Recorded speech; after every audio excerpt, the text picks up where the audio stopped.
Hi friends, మనం ఈరోజు verb గురించి నేర్చుకుందాం. ఇక్కడ టెక్స్ట్ బుక్లో మనకి ఏమేమి ఇచ్చారు, బీ ఫార్మ్స్, డూ ఫార్మ్స్ అనేటివి ఇవ్వడం జరిగింది.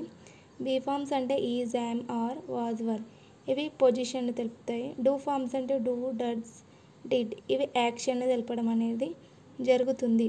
మనకు ఇక్కడ ఫస్ట్ ఎగ్జాంపుల్ చూసినట్టయితే యు ఆర్ లేజీ.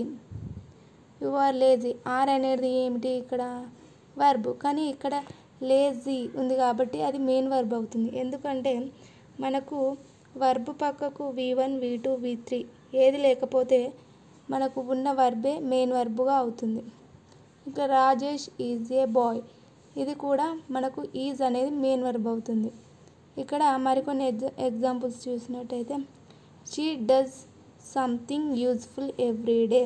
ఇక్కడ డస్ అనేది హెల్పింగ్ వర్బ్, ఎందుకంటే సంథింగ్ ఈజ్ ఏ V4 కాబట్టి మనకి ఇక్కడ ఈ సెంటెన్స్ మొత్తం ప్రజెంట్ కంటిన్యూస్ టెన్స్లోకి వస్తుంది. అదేవిధంగా దే వర్ వెరీ యాంగ్రీ, ఇక్కడ వర్ అనేది కూడా హెల్పింగ్ వర్బ్, ఎందుకంటే మనకి ఇక్కడ వెరీ యాంగ్రీ అనేది దీనికి వర్బ్ గురించి తెలియజేస్తుంది కాబట్టి. I am working as a teacher, ఇక్కడ యామ్ అనేది హెల్పింగ్ వర్బ్, వర్కింగ్ అనేది V4 కాబట్టి ఇది ప్రజెంట్ కంటిన్యూస్ టెన్స్ కిందకి వస్తుంది. ఇక్కడ ఐ డిడ్ ఇట్ అని ఒక సెంటెన్స్ అనేది ఇవ్వడం జరిగింది.